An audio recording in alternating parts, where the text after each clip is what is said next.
Finally guys, welcome back to our channel. In this video I am gonna tell you part 3 about part 3 how to crack the TCS coding with zero knowledge, and this is 100% working trick. Why this is part 3? Because if you go to my video, if you check my video section, if you scroll down and you can check that this is the part 2 which I already uploaded 3 day ago. Sorry not year यार, क्या हो गया। तो यहाँ पे देखोगे 5 दिन पहले मैंने पार्ट 1 डाला था, ठीक है। तो अभी मैं टाइटल पे लगा दूंगा part 1 part 2, you can easily check. अब इनमें फ़र्क क्या है, देखो टाइटल मतलब थंबनेल में मैंने लिखा नहीं है, but there is the difference है दैट यहाँ पे मैंने सिर्फ इंटीजर को बताया था C++ से, यहाँ पे मैंने पाइथन से बताया, वो भी स्ट्रिंग और फ्लोट को कैसे लेना है। तो सब वीडियो अलग अलग होने वाली है। तो मैंने बहुत सारे इसमें वीडियो अभी डाली, वो जाके देख लेना। तो मैंने बहुत सारे अभी कमेंट देखे कि भैया please give the code in Java, ठीक है, because they want Java code. So in this video I am going to tell you about the string plus integer, इसमें सब कुछ होगा, प्लस फ्लोट भी होगा, you can check this. And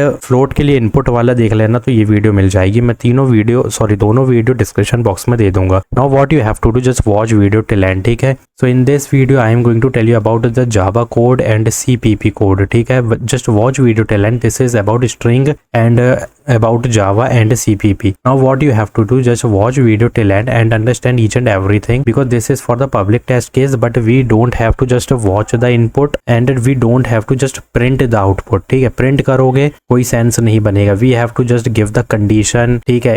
if else लगाना जरूरी है, फिर हमें प्रिंट करना है, फिर हमें इनपुट भी लेना यूजर का। इस तरीके से करोगे then this will be your valid output और valid कोड होगा, जो कि एक्सेप्टेबल भी होगा, क्योंकि कोई देख नहीं रहा है, ये ऑल ओवर परफॉर्मेंस होगी। तो पहले क्लियर कर दूं, ऑल ओवर परफॉर्मेंस में सबसे पहले एप्टीट्यूड पे फुल फोकस चाहिए, जिसमें basic plus advance aptitude you must have to clear this, ठीक है। यहाँ पे इतना कर लो कि क्रैक हो जाइए। फिर जब कोडिंग पे आएगी तो यहाँ पे पब्लिक टेस्ट केसेस पूरी चलाने के बाद हिडन पे तुम्हें खुद मेहनत करनी है, वो तुम खुद कर लोगे जब पब्लिक टेस्ट केस तुमको समझ आएंगे किस तरीके से वर्क कर रहे हैं। जब तुम कोड कर लोगे इस ट्रिक का यूज करके, तो सिर्फ उस कोड को रीड करना, and after reading this you will click the code, मतलब तुमको एक दिमाग में क्लिक होगा, अच्छा ये कोड इसलिए रन किया है क्योंकि हम इसमें क्या कर रहे हैं, हम इसमें यूजर इनपुट लेंगे, हम इसमें कंडीशन लगाएंगे, फिर कंडीशन के बेसिस पे हम प्रिंट करेंगे। तो यहाँ पे खुद तुमको समझ आ जाएगा कि हिडन टेस्ट केसेस कैसे चलाना है। बट अगर तुम सिर्फ प्रिंट कर रहे हो तो यहाँ पे ऊपर की 2 चीजें तुम्हारी मिसिंग है, तो इसकी वजह से तुम कभी हिडन टेस्ट केसेस को समझ नहीं पाओगे और कभी रन नहीं कर पाओगे।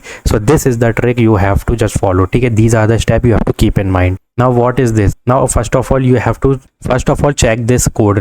Don't read this. ये रीड कब करना है, हिडन टेस्ट केसेस के लिए, जब पब्लिक टेस्ट केसेस चल जाए, क्योंकि पब्लिक टेस्ट केसेस में मिनिमम 5 to 6 मिनट बस हमें लेना है रन करने के लिए, ठीक है। कुछ टेस्ट केस चले, you are good to go to crack the TCS assessment, ठीक है। अब हमें थोड़ा एक स्टेप आगे बढ़ेंगे, जिसमें हम जब पब्लिक टेस्ट केसेस चल जाएंगे तो हम इसमें पूरा कोड रीड करेंगे, समझेंगे अपना कोड भी, और यहाँ पे क्वेश्चन भी, फिर हिडन टेस्ट केसेस में अपना लॉजिक लगाएंगे। दैट्स इट, इतनी करने, क्योंकि ओवरऑल परफॉर्मेंस होगी। अगर तुम पब्लिक टेस्ट केसेस भी चला रहे हो तो थोड़ी बहुत यहाँ पे काम बन जाएगा जैसे तैसे, अगर एप्टीट्यूड अच्छा है, ठीक है। बट अगर हिडन टेस्ट केसेस चल गए then there will be the 100% interview. तो यहाँ पे केस 1 क्या है, input is 1A and after typing input 1A there will be the output which is 27, and यहाँ पर भी देख लो 23 GF, इतनी मतलब मेरी तो एक भी नहीं थी, बट यहाँ 23 है। सो यहाँ पे एक्सपेक्टेड आउटपुट देखोगे तो 10980 आना चाहिए। तो अब यहाँ पे ध्यान से समझना, यहाँ पे पहले मैं CPP का कोड बता दूँ, फिर उसके बाद हम पाइथन का कोड देखेंगे।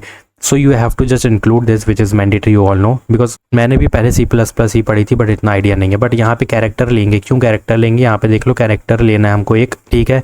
तो यहाँ पे हमने 20 कैरेक्टर लिया है, जिसमें नंबर भी होगा। Scan F means you are taking the input and you are taking the input of user, and what is there %s means you are taking the string. So if string camp, ठीक है, इसमें n अगर तुम्हारा 1A है तो is equal to 0 अगर होगा तो यहाँ पे तुमको ये प्रिंट करना है, और अगर तुम्हारा n यहाँ पे ये हो रहा है तो तुमको ये प्रिंट करना है, और इसके बाद रिटर्न 0 जरूर करना। तो इसमें कुछ भी नहीं है, जैसे ही हमने यहाँ पे इनपुट दिया 1A, ठीक है, तो उतने ही में एक आउटपुट आएगा जो कि 27 होना चाहिए, दैट्स इट। और वैसे ही यहाँ पे अगर तुम जावा का देखोगे ना, तो ये होने वाला है जावा का code. First you have to give import until scanner, ठीक है। After you have to just create the class, public class and one static void class which is main class obviously. और यहाँ पे scanner SC means one scanner SC you have to give and string and you are taking the input, and यहाँ पे same वही logic है जो हमने C++ में लगाया ना, ये वाला लॉजिक, सेम वही लॉजिक यहाँ पे दे दिया कि अगर 1A होगा, so you have to print 27. If 23 GF then 10980 will be there. Then यहाँ पे क्लोज भी करना है क्योंकि ये जावा का रूल है, ठीक है,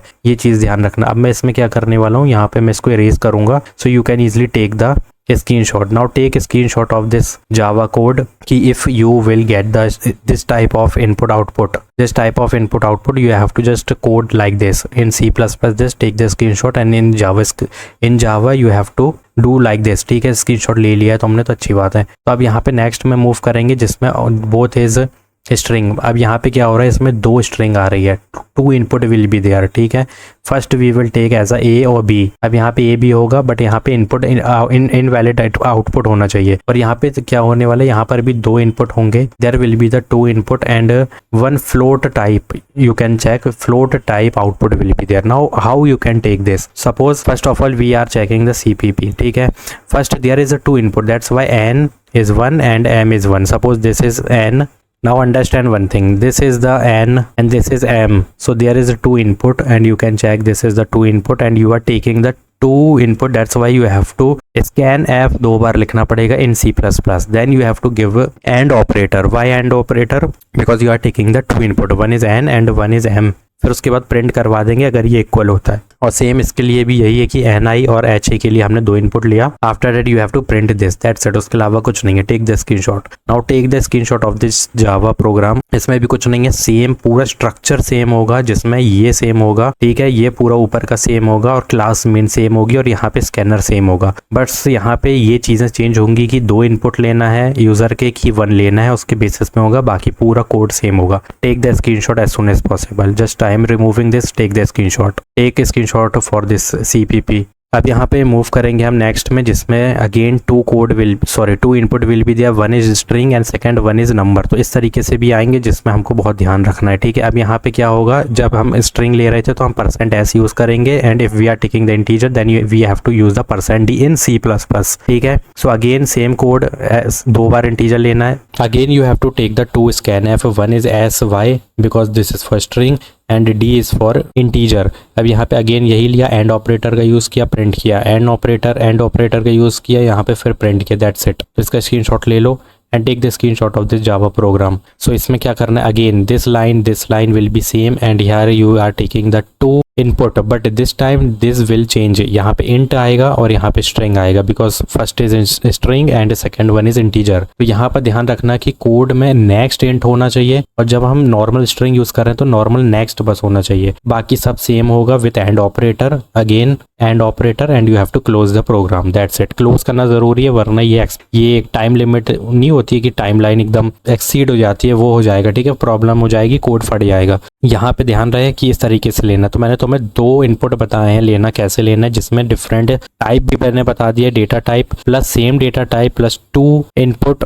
and plus 1 input and you can check this is the normal code. So अब तुम ये मुझे बता दो कि किस टाइप के क्वेश्चन के लिए तुम्हें चाहिए. पाइथन के लिए चाहिए है, जावा स्क्रिप्ट के लिए चाहिए है. अगेन जावा के लिए different type of code inputs you have to want, because अगर तुमने यहाँ पे टेस्ट दे दिया है, कोडिंग टेस्ट दे दिया, सो प्लीज कमेंट डाउन कि किस टाइप के तुमको लोगों से सुनने मिला कि कोडिंग क्वेश्चन में इनपुट आए थे. उस टाइप का मुझे भेजो, मैं खुद तुमको एक पूरा कोडिंग का वीडियो बना दूंगा कि कैसे कैसे लेना है इनपुट. ठीक है, so comment down, like this video, do subscribe my channel. Thanks for watching.